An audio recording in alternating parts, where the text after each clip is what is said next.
Hi guys, welcome back to our channel. 21 July ছিল আমার birthday, তাই আমরা সোদপুর চাকনাওয়ালাতে গিয়েছিলাম প্রথমবার।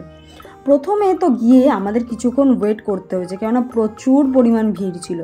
তারপর আমরা ভেতরে ঢুকলাম। এখানকার অ্যাম্বিয়েন্সটা ছিল দারুণ। একদম রুফটপে বসেছিলাম আমরা।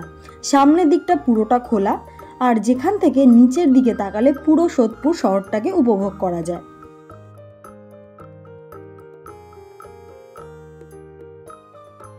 তারপর চলে এসেছিল আমাদের অর্ডার, চিকেন শর্মা রোল। আর আমি র্যাপটা খুলতে খুলতেই গান গাইছিলাম, কেননা প্রচুর জোরে গান বাজছিল।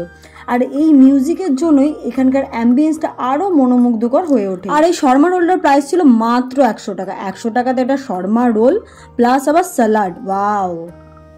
আর এই স্যালাডটার কথা কি বলবো, একদম টকটক ঝালঝাল, জাস্ট ফাটাফাটি। তারপর চলে এসেছিল আমাদের চিকেন টিক্কা।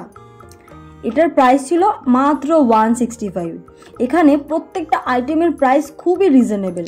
ও হো, জাস্ট চিকেনটাকে দেখো, চিকেনটা জাস্ট অসাধারণ। একটু টেনে খুলতে ভেতর থেকে একদম লাল লাল নরম নরম মাংস দেখা যাচ্ছে। তারপর ডিপের মধ্যে ডুবিয়ে গেল একদম মুখে, জাস্ট অসাধারণ ছিল। খাচ্ছে সোনুই অবশ্য, কিন্তু আমিও তো খেয়েছি, তাই জন্যই বলতে পারছি। আর আমার এডিট করার সময় না জিভ দিয়ে জল পড়ছে। ওফ, কাবাবটা এত ভালো খেতে ছিল, এত ভালো।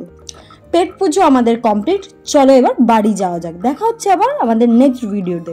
ভিডিওটা যদি ভালো লাগে তাহলে অবশ্যই ভিডিওটা লাইক করে চ্যানেলটা সাবস্ক্রাইব করে ভিডিওটা কেমন লাগলে কমেন্টে জানাতে একদম ভুলবেন না।